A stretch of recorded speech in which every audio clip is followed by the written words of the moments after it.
안녕하세요. 머니포커스 이승원입니다. 최근 해외 주요 보고서들을 보면 공통된 경고가 나오고 있죠. 중동, 우크라이나, 대만 핵 위기가 따로 움직이는 게 아니라 서로 영향을 주면서 더 큰 전쟁의 구조를 만들어가고 있다는 겁니다. 그래서 오늘은 지금 국제 정세가 왜 세계대전 직전의 불안과 비교되는지 김정은 교수님과 함께 이야기를 나눠볼까 합니다. 교수님 어서 오세요. 네, 안녕하십니까. 네, 반갑습니다. 교수님 영상 몇 개를 봤는데 그래서 이미 한번 뵌 분 같은 느낌. 근데 오늘 네, 첫 만남인데요. 다양하게 좀 짚어볼 부분이 많은 것 같습니다. 예. 이번 그 이란 전쟁을 계기로 뭐 정치, 경제, 사회 그 모든 것들이 다 이렇게 얽혀 있다라는 느낌이 좀 듭니다. 일단 최근 이거 먼저 좀 질문 드릴까요? 요즘 중동 전쟁 이후 단기 전망을 극도로 좀 혼란스러운 상태로 규정한 전문가들이 절반 이상이다. 이런 보고서가 나온 것 같은데요. 거기에 대해서 좀 설명을 해주시면 어떨까요? 월드 이코노믹 포럼이라고 하는 데서 나온 보고서예요. 1월 달에 나왔는데 네. 스위스에 있는 아주 그 유명한 띵크탱크이잖아요. 네. 거기서 전 세계 전문가 1,300명을 대상으로 조사를 했습니다. 네. 현재 상황을 위험이라고 하는 관점에서 어떻게 파악하는가. 50%가 터모일, 그러니까 네. 극도로 위험하다. 그렇죠. 네네. 라고 본 것이고요. 40%는 unstable이라고 본 거예요. 그러니까 90%가 네네. 위험하다라고, 그러니까 매우 위험 50%, 위험 40% 이렇게 보시면 되는 거죠. 거의 다네요. 그렇죠. 대부분이 그렇게 보는 거고, 네. 뭐 그거는 일반 상식적으로 봐도 음. 좀 그렇다고 봅니다. 교수님 조금 더 거시적으로 이제 경제적으로도 굉장히 불안정하고 아까 말씀하신 것처럼 1,300여 명의 전문가들의 대부분이 안 좋다 이렇게 얘기를 하고 있고 또 뭐 지정학적으로 이제 전쟁에 잦아진다는 말은 많이 하지 않습니까? 그래서 최근에 저도 이제 글들을 보면은 1차 세계대전 발발 직전 상황과 비교하시는 분들이 꽤 있더라고요. 예. 교수님은 어떻게 보세요? 저도 그런 측면이 강하다고 봅니다. 왜냐하면 일극이 사라져버린 거예요. 네. 1차 대전 직전 같으면 그게 팍스 브리타니카였잖아요. 네. 영국에 의한 평화였지 않습니까? 그래서 네. 영국이라는 나라가 전 세계에 해가 지지 않는 나라 진짜 안 제국이었고 네. 그래도 전 세계 바다를 다 영국이 지배를 했고 그러니까 해적이니 뭐 이런 것들이 감히 설칠 생각도 못했던 거고 그랬잖아요. 그런데 독일이 강력하게 부상을 했던 거죠. 네. 네, 19세기 말부터 그러면서 영국한테 덤비기 시작했잖아요. 이게 자꾸 이제 그래서 균열이 생기기 시작한 겁니다. 그러다가 보니까 영국에 의한 평화라고 하는 게 깨져버리는 거고 그러면서 이제 나라 간에 충돌이 생기는 거고 네. 그러다가 보니까 결국 영국과 독일이 부딪힌 거죠. 네. 사실은 뭐 세르비아하고 오스트리아 헝가리 제국과 거기에서 발단이 되기는 했지만 1차 네. 대전이라고 하는 게 네. 기본적으로는 영국의 기존 세력들과 독일이라고 하는 신흥 강국이 서로 부딪힌 거라고 보시면 되는 거죠. 네. 이미 양쪽 다 부글부글 하고 있었는데 마침 거기서 사건이 일어나서 그러니까 발화 지점이 그렇죠. 된 거죠. 네. 예. 지금도 그렇죠. 지금도 불안합니다. 예. 미국이라는 세력이 있는 거고 감히 아무도 못 덤볐는데 덤빈다고 해봐야 테러를 네. 가지고 덤빈 거 9.11 사태라든가 요 정도 수준이었잖아요. 아무도 미국에 덤빌 국가는 없었는데 이제 네. 중국이 본격적으로 덤비다가 보니까 중국 편으로 가서 줄을 서는 나라들이 생겨나기 시작했고 그러면서 미국의 경찰 역할이라고 하는 게 느슨해지고 네. 그러면서 이제 군데군데서 전쟁들이 터져나가기 시작한 거죠. 우크라이나 전쟁 그렇지, 이스라엘 하마스 전쟁도 그렇지, 곳곳에 아프리카도 마찬가지고 네. 곳곳에서 전쟁들이 터지거든요. 태국, 캄보디아라든가 곳곳에서 지금 전쟁들이 터져 나온다라고 하는. 그러니까 일극이 사라져버리고 규칙 기반의 질서라고 하는 게 사라지고 힘만이 유일한 믿을 수 있는 수단이 되어버리고 그렇게 된 거. 네. 약육강식 시대로 돌아섰다 이런 얘기들 많이 하는데 예, 그렇죠. 그러면 우리 어떻게 해요, 교수님? 이렇게 불안한데 1차 세계대전 직전과 같다 그러면 너무 무서운 얘기 아닙니까? 무섭죠. 뭘 준비해야 됩니까? 우리는? 저는 근데 이미 전쟁이 시작됐다고 생각해요. 전쟁의 시대는 이미 시작이 됐다. 네. 다만 1차 대전 같으면 군인끼리의 전쟁, 참호 전쟁이었던 거고 2차 대전은 비행기를 가지고 싸우는 또 핵 전쟁 이렇게 됐던 건데 네. 지금 이미 시작된 이 전쟁은 핵 전쟁도 아니고 군인끼리만의 전쟁도 아닌데 그냥 총력전이 돼버렸다. 정말 중요한 거는 경제 전쟁이죠. 네. 서로 상대방 국가의 목줄을 잡고 그걸 가지고 위협하고 또 상대방한테서 뭘 뜯어내고 네네. 뭐 하는 이런 전쟁이 이미 시작된 거고 과거의 전쟁과는 매우 성격과 색채가 다른 그런 전쟁이 이미 지금 시작된 거다. 저는 그렇게 봅니다. 사실 이 이란 전쟁 지금도 뭐 휴전 한 해 만에 MOU를 작성 한 해 만에 여러 가지 날마다 뉴스가 새롭게 나오고 있어서 네. 이게 특정하기는 참 어렵겠습니다만 단기 전망이 있고 장기 전망이 있지 않습니까? 네. 교수님 보시기에는 이 단기 전망 일단 어떻게 보세요? 단기 전망은 예를 들어서 이란 호르무즈 해협에서 미국이 떠날 수 있다. 떠날 수 있다. 네, 떠날 수 있다. 그래서 미국은 이 전쟁 끝났고 우리가 승리했다고 선언할 수 있다. 저는 그렇게 봐요. 그것도 가능하다. 네. 그러니까 그것만 반영하는 유가 시장의 흐름은 유가가 조금씩 떨어지는 거죠. 네네네. 그런데 제가 생각할 때는 장기적으로 보면 이란 전쟁, 그 걸프만의 전쟁은 끝나지 않습니다. 그거는 앞으로 저는 몇십 년간 끝나지 않을 거라고 봐요. 이란이 완벽하게 승리하지 않는 한. 아, 그렇게 보십니까? 그럼 구체적으로 어떤 행태들을 우리가 예상해 볼 수 있을까요? 이란은 이미 테러 국가가 됐습니다. 테러 국가요? 예, 그냥 테러하고 군사행동하고는 완전히 다르잖아요. 다르죠. 군사행동은 상대방 군대를 상대로 해서 전투를 벌이는 겁니다. 네. 테러는 상대방의 민간인들을 대상으로 해서 해코지를 하는 거예요. 그죠. 무차별적이죠. 그리고 돈을 뜯어내는 겁니다. 그리고 자기들이 원하는 것을 얻어내는 거예요. 그게 테러거든요. 네. 지금 이란이 그렇게 돼버린 거예요. 이란은 요 전쟁 이전까지만 하더라도 군사 강국이었습니다. 네네. 정말 그 중동 일대에서 최강의 그렇죠. 군사력을 갖고 있었죠. 그런데 미국과 이스라엘이 들어가서 그 군사력들을 다 파괴를 해버린 거예요. 거의 괴멸되다시피 했습니다. 군은 네. 그럼에도 불구하고 이란은 무너지지 않았어요. 아. 크게 두 가지입니다. 하나는 이란의 집권 세력한테는 국민이 중요하지 않다는 거예요. 그들이 중요한 건 그들의 권력이고 이슬람이라고 하는 신정체제입니다. 국민이 어떻게 됐든 간에 뭐 죽지만 않으면 괜찮은 거예요. 뭐 실제 자국민을 죽였었으니까요. 몇천 명을. 예. 네. 몇만 명을 죽였다고 몇만 나오잖아요. 명까지 추산. 네. 그러니까 그들에게 국민은 그렇게 중요한 존재가 아니다라는 겁니다. 그 국가라고 하는 시스템 네. 그것만 유지하면 되는 거고 그들의 권력을 유지하면 되는 거고 그렇기 때문에 국민이 고통받는 건 중요하지 않아요. 그들이 살아남으면 되는 겁니다. 네. 그 권력이. 네. 두 번째는 테러라고 하는 것의 가치를 깨닫게 된 거예요. 이번에 확실하게. 가치를 네. 테러의 가치. 예. 네. 예전에는 감히 상식적으로 그렇게 할 수 없잖아요. 테러라고 하는 건 기본적으로 상대방의 군인이 아니라 민간인을 대상으로 해서 폭력을 가하는 거거든요. 그래서 뭔가를 얻어내는 겁니다. 돈을 뜯어내든가 네. 아니면 뭐 자기들이 원하는 땅을 얻어내든가 네. 아니면 그들을 굴복을 시키든가 이렇게 하는 거죠. 그렇죠. 네. 근데 이란이 그렇게 대단한 테러 국가는 아니었어요. 어느 정도까지는 테러를 좀 조장한 게 있었죠. 헤즈볼라라든가 하마스라든가 네. 후티 반군이라든가 이런 테러를 꾀하는 조직들, 군사 조직을 이란이 돈을 대줘가면서 육성을 하고 하기는 했지만 자기들이 직접 테러를 하지는 않았잖아요. 근데 이번에 미국, 이스라엘을 대상으로 전쟁을 하면서 네. 군사적으로는 도저히 안 된다라고 하는 걸 알고 난 다음에 그다음에 시도해 본 게 테러거든요. 그래서 유조선이라든가 화물선이라든가 이런 거 공격한 거 아닙니까? 민간 선박들. 예. 네. 또 아랍에미레이트의 공항 공격하고 정유시설들 공격하고 뭐 이렇게 한 거 아니에요? 그 주변 국가들에. 네. 그랬더니 통한 겁니다. 그게. 통했고 쩔쩔맨다라고 하는 걸 알게 됐고 그걸 하고 나서 자기들한테 대한 보복이 별거 없다는 걸 알게 됐고 네. 이제 테러 국가가 된 거죠. 아. 확실하게 된 거죠. 근데 역시- 대부분 나라들이 사실은 지금 그렇게 됐어요. 예. 예전에는 그런 식으로 행동을 하면 네. 유엔이라고 하는 데가 나서서 제재를 가했잖아요. 그렇죠. 안전보장이사회의 결의를 통해서 네. 이제 벌을 주기로 결정을 하게 되고 그러면 유엔군 파견을 하고 이런 식으로 그러니까 경찰에 의해서 다스려지는 또 국제법이 집행이 되는 그런 세상이었는데 이제 그게 없어진 거죠. 이제 유엔은 없죠, 사실상. 그러니까 유엔을 이끌어가는 게 사실상 미국이었는데 미국 예. 자체가 이제 약간 이탈하고 있어서 예. 이런 현상이 벌어지는 게 아닌가. 처음에는 미국이 만든 조직이었고 유엔이라고 하는 게 미국의 뜻대로 움직였고 누구나 다 미국의 말을 들었는데 가다가 틀어진 겁니다, 그게. 네. 중국이라고 하는 강력한 도전자가 나오면서 네. 유엔이 미국 말을 잘 안 듣게 된 거예요.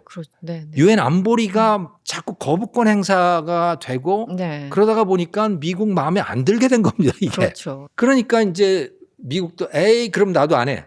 나 돈도 안 낼 거야. 뭐 이런 식으로 되는 거고 그러다가 보니까 이제 유엔이라고 하는 세계 경찰 조직이 없어져 버린 거고 네. 그 다음부터는 주먹이 우선되는. 모든 것을 결정하는 그런 시스템이 된 거죠. 상당 부분. 교수님 그 말씀이 굉장히 재밌는데 테러 국가가 됐다. 그렇다면 미국이 그 자리를 지금 빠져나가서 다시 국내 이슈 혹은 서방교 이슈에 집중한다고 하더라도 네. 이란은 이제 앞으로 이제 군 위주, 혁명수비대 위주로 민간 군 할 거 없이 자기네들이 아무 때나 가서 이제 공격하고 말 그대로 테러를 저지르고 그 호르무즈 지나가는 그 배들한테 선박에 통행료를 부과하고 이런 것들을 계속 앞으로 할 거라고 예상을 하시는 거죠? 저는 할 거라고 봅니다. 100% 할 거라고 봅니다. 너무 불안한데요? 처음에는 뭐 안 할 거 같기 뭐 그런 척을 할지는 몰라도 그래서 미국을 물러가게 할지는 몰라도 네. 계속 할 수밖에 없어요. 그렇게 살 수밖에 없는 나라가 돼버렸습니다. 특히 혁명수비대의 입장에서는 네. 그거 아니면 어떻게 살겠어요? 본인들 생존 방식이 예. 그쪽으로 그러니까 돈 뜯어내야 되는 거죠. 어디선가는 돈을 벌어야 되는데 네. 이제 정상적으로 돈 벌기가 쉽지 않은 나라가 돼버린 겁니다. 그 나라는. 그렇군요. 네. 휴전 얘기가 들리면 유가가 좀 내려갔다가 네. 다시 뭐 트럼프가 한마디 하면 또 올라갔다가 완전히 그 하루에도 몇 번씩 놀라는 뉴스를 보는데요. 사실은 말씀하신 것처럼 호르무즈 그쪽 리스크가 계속 지속이 되고 불안정성이 계속 유지가 되면 이건 어쨌든 장기적으로 경제에 너무 안 좋잖아요. 예. 네, 물류비, 뭐 보험료, 뭐 원자재 가격 지금 우리 사실상 경험하고 있는 건데 가장 먼저 타격을 받을 산업 분야라고 할까요? 어떤 게 있을까요, 교수님? 산업 분야면 당연히 석유와 관련된 거겠죠. 네. 그래서 정유산업, 석유화학산업 네. 이런 데들이 타격을 받을 수밖에 없는 거고 또 다른 하나는 이제 해운업이라고 봐요. 아, 해운 또 항공 네네. 여기일 거라고 봅니다. 해운이 치명적이죠. 그래서 어떻게 보면 단기적으로는 해운 회사들이 돈을 잘 벌 수도 있어요. 단기적으로. 왜냐하면 이게 그 호르무즈 해협 막히죠. 또 그 홍해 수에즈 운하를 통과하는 그 홍해 바발 만대분가 네, 하는 네, 네. 그 해협도 또 있잖아요. 네. 거기도 굉장히 불안하거든요. 네. 그러면 배를 운행하는 사람들의 입장에서 볼 때 그쪽을 아예 가고 싶어 하지 않을 겁니다. 그거는. 그러니까 그건 단순히 보험료가 높은 문제가 아니고 네, 불안하니까. 자기가 죽을 수도 있잖아요. 그러고 싶지는 않을 거 아닙니까? 그러면 거기를 다 피하려고 그럴 거예요. 그러면 아시아하고 유럽 사이를 왔다 갔다 해야 하는데 네. 어떻게 해야 되느냐. 그건 아프리카로 돌아갈 수밖에 없는 거예요. 아, 저 멀리. 네. 네. 그러면 그게 조금 길게 보면 2주가 더 걸립니다. 그럼 돈이 엄청 드는 거네요. 그만큼. 돈만 드는 문제가 아니고요. 배가 부족해지는 겁니다. 아, 배 왜냐하면 자체가. 항로가 길어지잖아요. 그러네요. 그러면요. 그 배 하나의 항로를 가는데 지금보다 거의 뭐 2배 정도 시간이 오래 걸린다고 생각을 해보면 네. 그럼 배가 2배로 있어야 되는 거예요. 그러네요. 네, 그 물동량을 다 처리하려면. 그런데 갑자기 배가 그렇게 늘어날 수 없잖아요. 그럼 배가 부족해집니다. 네네. 그러면 운임이 올라가죠. 그거는 보험료뿐만이 아니고 운임 자체가 왜냐하면 운송거리가 늘어나기 때문에 네네. 그렇게 되는 거죠. 빨리 북극 항로를 개발해야 되는. 네, 북극 필요성. 항로가 개발이 되면 좀 나아질 텐데 우리나라는 그것도 아니에요. 우리나라는 북극 항로를 쓸 이유가 별로 없습니다. 그렇습니까? 예, 왜냐하면 네. 북극 항로를 써서 뭔가를 하려면 러시아하고 뭘 하든가 그렇죠. 러시아의 시베리아의 유전, 가스전 여기서부터 뭔가를 들여와야 그러면 북극 항로를 이용하는 게 우리한테는 맞아요. 네. 근데 그게 아니고 우리는 연료라고 하는 건 대부분 다 중동에서 가져오고 미국에서 가져오고 이러잖아요. 네네. 북극 항로를 기본적으로 쓸 이유가 없고요. 아, 경로 자체가 해당이 예. 안 되는군요. 화물을 놓고 보더라도 우리 수출입하는 거, 수출품을 놓고 보더라도 주로 미국, 일본, 중국, 동남아시아, 네. 중동 이렇게 돼 있어요. 그러니까 북극 항로를 우리는 쓸 이유가 없어요. 아. 북극 항로가 열리면요. 우리는 재앙입니다. 무슨 의미냐면 네. 중국 배로 우리나라 3면의 바다가 가득 찰 거예요. 왜? 중국은 쓸 일이 굉장히 많거든요. 네네. 왜냐하면 시베리아 가스전, 유전 이런 데서 엄청나게 들어올 거란 말이에요. 또 러시아하고의 교역도 굉장히 많이 하겠죠. 중국은. 그렇죠. 네네. 당연히 그러면 북극해를 쓰면 굉장히 좋게 돼 있어요. 그러니까 네. 한반도의 북극으로 가는 그 항로를 누가 제일 많이 쓸 거냐? 그건 중국입니다. 우리는 쓸 일이 없어요. 아니 우리 정부에서도 그렇고 북극항 얘기를 해가지고 이게 열리면 우리한테도 좋은 건가 혹은 부산도 뭔가 더 기회가 있나 이런 저는 재앙이라고 생각합니다. 반대로 생각하시는군요. 그러니까 우리에게 네. 기회가 있다면 네. 뭐 중국 배들이 어느 정도 기항을 해서 거쳐서 간다? 그때 입항료가 좀 들어올까? 아니면 쇠빙선에 네네. 대한 주문이 좀 늘어날 것 같다. 네, 워낙 배를 잘 만드니까. 예. 네. 근데 사실은 쇠빙선 그것도 우리는 지금 주문이 안 그래도 밀려가지고 처리할 수 없는데 거기다가 뭔가가 더 들어오면요. 처리도 안 돼요. 아마 중국이 그대로 만들 가능성이 제일 많습니다. 쇠빙선. 네네네. 예. 그래서 중국이 러시아 그쪽 북극항에 지금 엄청나게 투자하는 이유도 결국은 본인들이 이용할 거라서 그렇죠. 그렇다라는 얘기를. 그러니까 네, 중국 들은 것 같습니다. 배들이 주로 쓰지 한국 배는 쓸 일이 별로 없고 네. 우리는 물동량도 북극 항로를 통할 일이 별로 없고 그렇군요. 네. 워싱턴 내부에서도 뭐 민주당은 당연히 그렇고 공화당도 내부에서 사실 트럼프에 불만이 많지만 말은 못하고 있고 뭐 여러 가지 상황들이 있는데 대표적으로 이번에 그 이스라엘과 미국의 이란 공습을 바라보면서 아니 우리가 정말 견제해야 될 주적은 그들 입장의 주적은 중국인데 네. 이렇게 중동에 또다시 발이 묶이게 되면 중국을 견제할 수 있는 모든 이 자원들이 지금 많이 소진되고 쏠려서 어떻게 할 거냐 다시 원점으로 돌아가는 거 아니야 이렇게 비판하는 목소리가 내부에서도 나오고 있지 않습니까? 예, 이 예. 부분 어떻게 보세요? 좀 그런 측면이 분명히 있다고 봅니다. 예를 들어 패트리엇 미사일 지금 얼마나 남아 있는지 모르겠지만 네.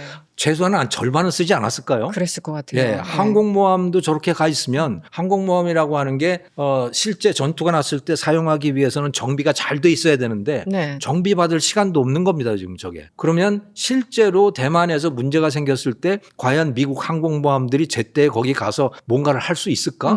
그 병사들은 제대로 충원이 될 수 있을까? 그런 미국의 허점이 생겨난 거는 분명한 사실이다. 네. 그런데요, 그 상대방인 중국도 지금 치명타를 입었습니다. 중국도 예. 이번에 이란 전쟁 때문에요. 이란 전쟁, 베네수엘라 군사작전 네. 이 일련의 사태를 통해서 중국이 아주 치명타를 입었어요. 근데 그런 거 기사에 잘 안 나오더라고요. 그 상대적으로 덜 나오죠. 네. 중국이 입은 치명타가 뭐냐? 어떤 거죠? 아무 말을 할 수가 없는 겁니다. 이 모든 사안에 대해서? 예. 네. 그냥 혼자서 중얼중얼 그러지 마. 그 정도 수준이지 미국한테 맞서서 뭔가를 할 수 있나요? 아무것도 못하는 상황입니다. 지금 상황에선 안 되죠. 네. 기사에 나오는 거 분석 기사에 나오는 거 보면 중국이 뒤에서 기다리고 있다. 아니에요. 그럴 수는 없는 거죠. 강대국이라면 이럴 때 나서야 되는 거예요. 자기 네네. 편이 네네. 자기가 가장 가깝게 지내던 그 우방 국가가 네. 엉망이 되고 대통령이 그냥 잡혀가고 그러는데 가만히 있다고요? 그럼 저건 치명타예요, 중국한테는. 그 지금 말씀하신 거는 어쨌든 정치적으로 외교적으로 일단 치명타라는 말씀이시네요. 그렇죠. 네네. 근데 군사적으로도 그렇습니다. 군사적으로는 무슨 말씀이냐면 네. 베네수엘라의 마두로 체포 작전, 네. 이란 전쟁에서 이스라엘과 미국이 들어가가지고 10,000개가 넘는 군사 목표물을 미사일과 전폭기를 가지고 폭격을 했잖아요. 거의 괴멸시키지 않았습니까? 네. 그러면 그 나라들은 지키고 있지 않았는가? 방공망이 없었는가? 네. 다 있었어요. 3중의 방공망을 다 가지고 있었어요. 3겹으로 쌓여진 방공망들. 그 방공망이 무엇에 의해서 구성이 됐었냐면 중국의 홍치9B라고 하는 거, 최신 대공망 레이더와 미사일, 또 러시아 거 이걸로 구성이 돼 있었어요. 양쪽 다 그랬습니다. 최근 걸로 네. 2025년에 또 업그레이드를 했어요. 그런데도 저렇게 무참히 파괴가 된 건가요? 속수무책이었잖아요. 아무런 힘을 쓰지 못했습니다. 그러니까 미국의 전자전을 전혀 감당할 수 없었던 거예요. 그러면 그 뭘 뜻하는 것이냐? 중국의 자기들이 갖고 있는 방공망이 그렇다는 얘기인 거예요, 지금. 그러면 미국의 F-35라든가 이런 그 스텔스기들이 네. 중국의 하늘을 돌아다닌다고 했을 때 막아낼 수 있느냐 하는 거예요. 전혀 못 막아냅니다. 이미 드러났잖아요. 그건 러시아도 마찬가지입니다, 지금. 러시아도요, 우크라이나 전쟁이 지금 5년째 접어들었잖아요.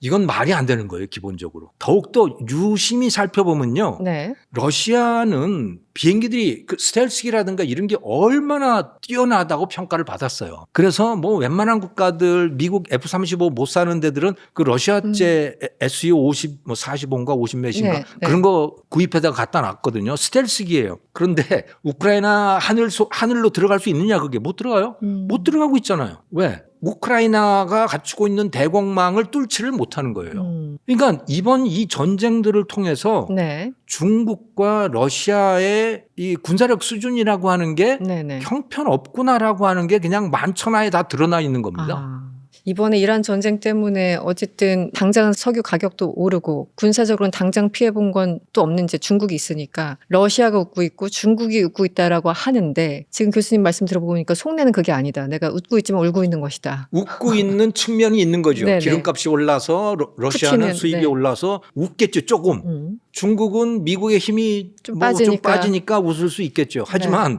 정말 치명적인 거는 만천하에 드러난 그들의 무력함인 거예요.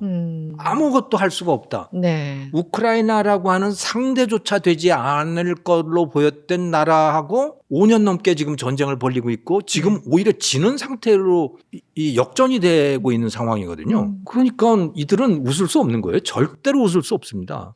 조금 더 버티는 기간이 뭐 길어진다 그런 측면은 있겠죠. 수입이 늘어나서. 중국은 오히려 이번에 자기네들 실력이 드러났고 다 뚫린다는 걸 알아가지고 더 국방비를 늘릴 수도 있겠습니다. 저는 더 늘릴 거라고 봅니다. 근데 10%대 이렇게. 그런데 네. 그게 참 진퇴양난일 거라고 보는 것이요. 중국이 군부 숙청을 얼마나 했습니까? 아, 최근에도 계속 하고 어마어마하게 있더라고요. 하잖아요. 네. 유심히 보면요. 어떤 사람들이 숙청이 되는가? 무기 만드는 사람들이에요. 아, 그래요? 예. 아, 연관돼 있는 건가요, 지금? 예. 무기 만드는 최고 책임자들이 다 잡혀 들어가고 사형 선고받고 뭐 이러고 있는 겁니다. 네네. 예. 그 장유시아부터 시작해서 네네. 다 그런 거예요, 지금. 아, 그러니까 자기 사람이라고 믿고 맡겨놨는데 다 돈 떼먹은 겁니다, 말하자면. 그런데 겉은 그럴듯하잖아요. 모양은 다 갖추고 있는 거예요. 그 비행기들 또 그 레이더들 네. 또 자기들이 실험하는 데이터들은 월게임 같은 거 하면 다 그럴듯하게 나와요. 다 자기들끼리 하는 겁니다, 그게. 네, 네. 예. 그런데 막상 실전에 가니까 이거 아니네. 미국 인도하고 파키스탄 전쟁에서도 맞아요. 이거 아니네. 네네. 그런데요. 사실은 이 예전에 혹시 진행자님 그런 말씀 들어보셨는지 모르겠는데 까보중이라고 하는 거 들어보셨어요? 아, 까보니까 중국산이라는 네. 그런 말 그런 말 많이 많이 했었어요. 했었죠. 저 어릴 때 뭐 과거에. 저 대학 다닐 때 그런 얘기 많이 했었는데 네. 지금은 메이드 인 차이나 제품들이 굉장히 좋아졌어요. 예를 들어 DJI 그 저 포켓 캠이라든가 액션 캠이라든가 이런 거 보면 세계 최고 수준입니다. 네. 근데 예전에는 까보중이었어요. 그럼 뭐가 달라졌던가? 이 소비 시장에서 소비가 되는 소비자에 의해서 지속적으로 평가가 이루어지고 물건이 나쁘면 안 팔리고 네. 이런 거는요. 네. 중국산도 계속 좋아진 겁니다. 그래서 그렇게 많이 팔게 된 거예요. 스스로 좋아지지 않으면 안 되는 거였어요. 네. 끊임없이 검증을 받기 때문에 시장에서. 네. 전 세계 소비자들에 의해서. 그런데 무기는 그게 아닌 거죠. 무기는 검증받을 기회가 없었던 겁니다. 그러니까 원래 중국인들이 굉장히 부패해 있는 민족이었어요. 민족 자체가 청일 전쟁을 진 것도 사실은 그것 때문에 일본한테 형편없이 진 거거든요. 왜 그 당시에도 중국 청나라는 무기에다가 굉장히 투자를 많이 했어요. 네. 네, 이런 그 영국식 무기들 이런 거 굉장히 투자를 많이 해서 그럴듯했는데 일본하고 싸워보니까 게임이 안 됐거든요. 그래서 대만도 넘겨주고 뭐 다 그랬잖아요. 그런 성향이 좀 있었어요. 네, 네. 그런데 일반 소비 제품들은 처음에는 그랬지만 네. 끊임없이 시장의 테스트를 거치면서 개발을 하고. 예, 가성비 최고인 제품이 됐는데 네. 무기는 그럴 기회가 없었던 겁니다. 아. 이제 네. 좋아지겠죠. 네, 네. 근데 그 사람들이 할 만한 사람들이 지금 다 숙청당했고 어. 그리고 시간이 오래 걸릴 거다. 무기는 뭐 일종의 제조업이긴 하지만 뚝딱 만들어지는 건 또 아니니까 시간이 상당히 걸릴 것 같긴 합니다. 예. 네. 지금 중국 상황은 어떻게 보세요? 지금 아까 정치적인 부분 말씀해 주셨고 군사적인 부분 말씀해 주셨는데 중국 뭐 제조업부터 시작해가지고 이 경제 쪽은 어떻게 보세요, 교수님? 중국이 5% 성장한다 그러잖아요. 네, 본인들은 5% 성장이면 어마어마한 겁니다. 생각을 해보세요. 우리 1% 성장인데 뭐 올해 2% 성장을 하느니 뭐 이러잖아요. 네네네. 그러면 잘했다고 그러잖아요. 네, 엄청 칭찬하죠. 네. 중국이 5% 성장을 하면요. 그건 어마어마한 거예요. 과거에 10% 성장할 때에 비교하면 비교해서. 덜하지만 여전히 5% 성장이라고 하는 건 무시무시한 성장입니다. 그런데 왜 문제가 있다고 그러냐? 네. 이중 구조 때문에 그렇습니다. 이중 구조요. 예, 그 5%라는 그 숫자 자체도 믿기가 쉽지 않지만, 네네. 예, 그래서 그 로디움 그룹이라든가 이런 중국 전문 싱크탱크들은 저거 1% 아니야? 또는 2% 아니야?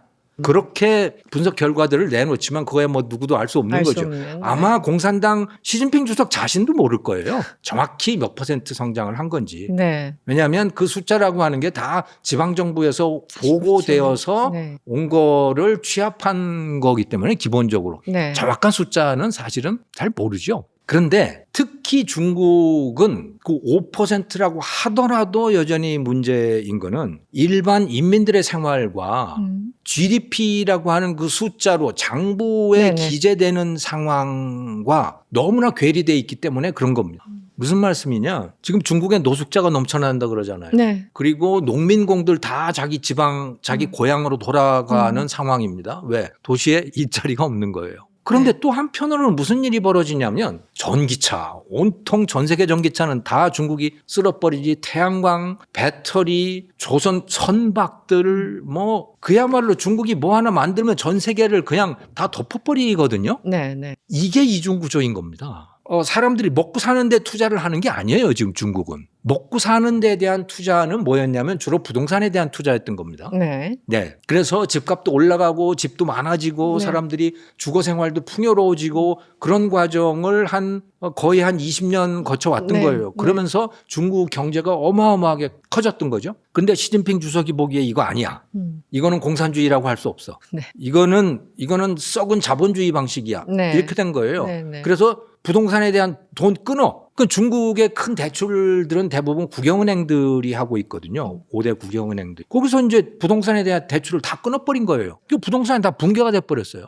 그래서 지금 뭐 1억 채가 유령주택이니 네. 뭐 그럴 정도로 부동산이 완전히 붕괴가 되고 집값이 떨어지니까 사람들 돈을 못 쓰고 그러니까 점점 더 이제 사람들이 앞으로 큰일이 날까봐 저축만 하고 내수는 점점 줄어들고 일자리는 점점 없어지고 이런 식이 돼가고 있거든요. 그런데 그 국영은행들이 부동산으로부터 거두어 들인 그 돈을 어디에다 쏟아붓느냐? 그거를 전기차에 태양광에 네. 조선산업에 우주산업에 뭐 미사일에 이런 데다가 쏟아붓고 있는 겁니다. 그게 중국몽이죠. 근데 그거는 사람들이 사는 거하고 별로 관계가 없어요. 그리고 그것을 또 뭐 로봇이라든가 이런 걸 가지고 점점 더 그렇게 하고 있기 때문에 일자리도 잘 안 생겨요, 거기는. 그러니까 첨단 산업이긴 한데 중국의 인민들의 삶과는 별로 관계없는 네. 첨단 산업인 거고요. 그러다 보니까 인민들은 점점 가난해져요. 네. 경제 규모는 거기서 커져요. 거기서 이제 5% 이런 게 나오는 겁니다. 그게 자본주의 방식하고 정말 다른 거죠. 네. 교수님, 사실 네. 아까도 제가 질문을 드렸지만 이번 전쟁으로 웃고 있는 건 푸틴하고 시진핑이다. 뭐 이런 일반적인 언론 보도들이 참 많은 것 같습니다. 실제 푸틴 같은 경우는 첫 번째 우크라이나에 대한 사람의 관심이 분산됐어. 그리고 우크라이나에 갈 무기가 지금 이란 쪽으로 가고 있어. 그리고 심지어 미국 재무부는 석유가 부족하고 하니까 막 몇 달 동안 저기 러시아산 석유 그래 배 통과시켜. 모든 게 다 푸틴의 행운이 아닐까? 뭐 이런 생각도 드는데 요 포인트는 어떻게 보세요? 이번 전쟁과 이 러시아의 어떤 관계랄까요? 함수 관계? 러시아 바깥의 상황을 놓고 보면 푸틴이 반사 이익을 굉장히 크게 봤어요. 네. 예, 지금 말씀드린 대로 유가가 올라가니까 러시아의 가장 큰 수입이라고 하는 거는 석유, 가스 판매 역시. 수입인 거고, 예, 유가가 올라가면 당연히 좋은 거죠. 네. 네, 그래서 그 측면에서는 웃고 있습니다. 네. 그런데요, 자기들 전쟁 내부 있잖아요. 그러니까 러시아의 내부 사정이라고 하는 건 기본적으로 다 전쟁과 관련돼 있는 거죠. 자기들 전쟁. 네. 네. 자기들 전쟁은 지금 큰일 난 겁니다, 러시아가. 우크라이나 전쟁 말씀하시는. 예. 네.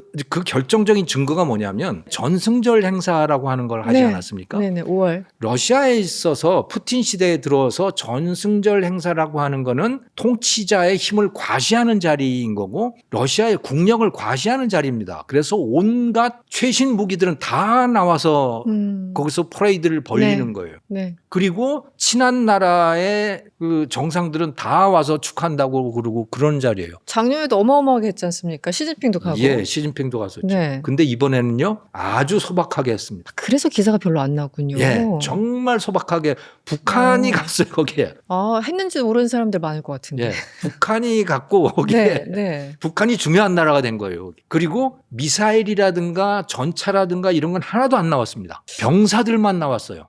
그리고 빨리 끝냈어요. 그리고 외국의 정상들 헝가리 뭐 몇 나라 왔어요. 카자흐스탄 뭐 몇 네네, 나라. 주변국들. 네. 그 얘기는 이유가 뭐냐? 네. 위험한 거예요. 겁을 먹은 거예요. 그리고 충분히 근거가 있는 겁니다. 푸틴이 지금 그 방공호 네. 예, 벙커 생활을 하고 있다는 거 아십니까? 저는 그 설마 하긴 했는데 실제 실제입니다. 아. 실제 벙커 생활을 뭐 위에 올라오기도 하겠지만 벙커 생활을 하고요. 그리고 전승절 행사에서도 그렇게 오래 나와 있지 않았어요. 아, 노출을 최대한 자제했군요. 예. 왜냐? 너무 무서운 거예요. 우크라이나가 무서운 겁니다. 우크라이나가 지금 보통 나라가 완전히 다른 나라가 돼 버렸어요. 그러니까 지금 러시아가 아주 이 전쟁에서 그러니까 거의 역전을 당하다시피 하고 있거든요. 네. 그거는 미국이 도와줘서가 아니고요. 유럽이 도와줘서가 아니에요. 우크라이나가 완전히 다른 나라가 되어버려서 그렇게 된 겁니다. 그럼 그게 뭐냐? 드론과 인공지능 무기들인 거예요. 놀랍도록 달라진 거예요. 그 무기들이. 그게 미국과 유럽의 지원 때문이 아니라는 아니요. 말씀이신가요? 전혀 아닙니다. 오히려 우크라이나가 미국과 유럽을 지원하고 있어요. 지금. 놀랍죠. 네네. 드론은 본인들이 가서 어드바이스 정말 한다고 하던데 이번에 이란 이제 드론에 대해서 본인들이 노하우가 엄청나게 쌓여가지고 네. 우크라이나 사람들이 직접 가서 중동 가서 네네네. 하고 있죠. 네네. 그런데 지금 그 미국의 팔란티어라고 네네. 하는 실리콘밸리의 그 국방 스타트업이 있잖아요. 그렇죠. 팔란티어하고 우크라이나 기업하고 지금 조인트 벤처가 이루어져 있어요. 그래서 인공지능을 활용하는 인공지능을 활용을 하는데 미국이 일방적으로 도와주는 게 아닙니다. 그러니까 우크라이나가 놀라운 나라로 변하고 있는 거예요 지금. 보통 전쟁이 이렇게 지속되면 네. 소진하기 마련인데 그러니까요. 이 와중에 뭔가 업그레이드가 됐다는 말씀이시네요. 그러니까요. 그게 정말 놀라운 게요. 그러니까 우크라이나의 일반 국민들은 소진이 되죠. 당연히. 그렇죠. 많이 죽었고. 지치고 얼마나 힘들겠어요. 그건 분명한 사실이다. 돈도 떨어지고. 네네. 그런데 거기에 스타트업들이요. 완전히 몇 단계 업그레이드가 되는 거예요. 그래서 세상 어느 나라에도 없는 새로운 방위 산업이 거기서 지금 생겨나고 있는 겁니다. 누구의 도움을 받는 게 아니고 스스로 발전해서 진화하고 있군요. 예, 스스로 진화를 하고 있는 거예요. 그래서 네. 처음에는 그냥 중국산 드론 가지고 뭐 거기다 폭탄 매달아서 뭐 어떻게 하는 그 정도였는데 네네. 지금은 그게 아니고 자기들이 만든 로봇들이 생겨나고 있는 겁니다. 그래서 그 지상 드론들 있잖아요. 네네. 예, 조그만 이 상자 같은 데에다 바퀴 달아가지고 네네. 총 달아서 지 알아서 가고 뭐 하는 그것들이 이제는 러시아 병사들 가서 공격해가지고 항복도 받고 포로도 잡고 그러고 있잖아요. 놀라운 일이 벌어지고 있는 거예요. 그래서 전쟁 났을 때 사실은 군사적으로 계속 뭔가 개발만 했지 아까 중국 그 군사력 말씀하신 것처럼 이걸 테스트할 실전에 써볼 수 있는 기회가 없었는데 네. 우크라이나 전장이 하나의 그 테스트베드가 됐다. 그래서 모든 첨단 무기들이 실험장이 됐다라는 표현이 나왔었는데 지금 그런 맥락에서 설명을 좀 해주시는 것 같습니다. 실험장이 됐죠. 네네. 실험장이 됐는데 거기에서요 확실하게 드러난 게 있습니다. 이게 뭐냐 러시아 무기가 너무 형편없다는 거. 초반에다가 형편없게 깨져버린 겁니다. 전차가 깨지고 네네. 예, 비행기도 못 날아다니고 뭐 다 그렇게 돼버렸어요. 그건 놀라운 일이죠. 왜냐하면 러시아는 과거 구소련의 그 엄청난 무기 기술들이 있었잖아요. 있었죠. 그리고 네. 그 재고도 어마어마하게. 그런데 그것들이 다 깨져버린 거예요. 밖으로 나오지도 못하고 있는 상황입니다. 네네. 네. 그러고 오히려 이제 뭐 그 옆에 그 폴란드에서 지원해준 뭐 그런 것들이라든가 이런 것들이 어느 정도는 힘을 발휘하고 있는 거고 사실은 그래서 이게 교착 상태에 있었어요. 네. 처음에 러시아가 초반에 이제 그 우크라이나 동부의 면적 한 20% 면적 정도를 네, 돈바스 점령을 했잖아요. 네네. 초반에 거의 거기서 교착 상태가 이루어지고 있었습니다. 근데 이제 그게 뒤집히고 있는 거예요. 최근에요. 예, 최근에 우크라이나가 그거를 뺏어가기 시작했어요. 그리고 러시아가 그걸 당하지 못하고 있어요. 음. 그러다가 보니까 지금 러시아가 뭘 하고 있느냐? 지난 겨울부터 시작한 것이 네. 이제 우크라이나 일반 민간인들을 얼려 죽이려고 하는 거예요. 아, 전력 시설 폭격하고 네네. 아파트 폭격하고 뭐 이런 거예요. 그렇죠. 근데 그런데 그 이전까지는 우크라이나가 그거를 못했어요. 우크라이나는 러시아 땅으로 들어가지를 못했습니다. 네. 왜냐? 자기들 무기가 없고 미국이 지원해준 무기들은 너 러시아 땅 못 넘어가? 네네. 국경 넘어가지 못해 하고 조건을 다 달아놨어요. 그랬었죠. 네. 왜냐하면 핵전쟁이 날까봐. 바이든 때부터 철저하게 막았었죠. 예. 네네. 그런데 이제 넘어가기 시작했거든요. 러시아 국경 넘어서 1500km, 1600km까지 네. 우크라이나의 무기들이 넘어갑니다. 지금. 그래서 정유시설, 네. 뭐 그 석유 수출 항구들, 뭐 그 잠수함들 뭐 이런 것들 다 폭격하고 있거든요. 왜 그럴 수가 있느냐? 뭐가 달라졌느냐? 주변국이 지원이 아니고요. 네. 자기들이 만들기 때문입니다. 그렇군요. 그러니까 거기에 무슨 조건이 붙을 이유도 없잖아요. 그러네요. 스스로 개발하는 무기가 그렇게 돼버린 거예요. 참 놀랍네요. 그래서 이제는 그 주변의 나토 국가들이 네. 우크라이나한테 손을 내밉니다. 배워야 되는 상황. 예, 그래서 네. 합작 공장들이 생겨나고 있어요, 지금.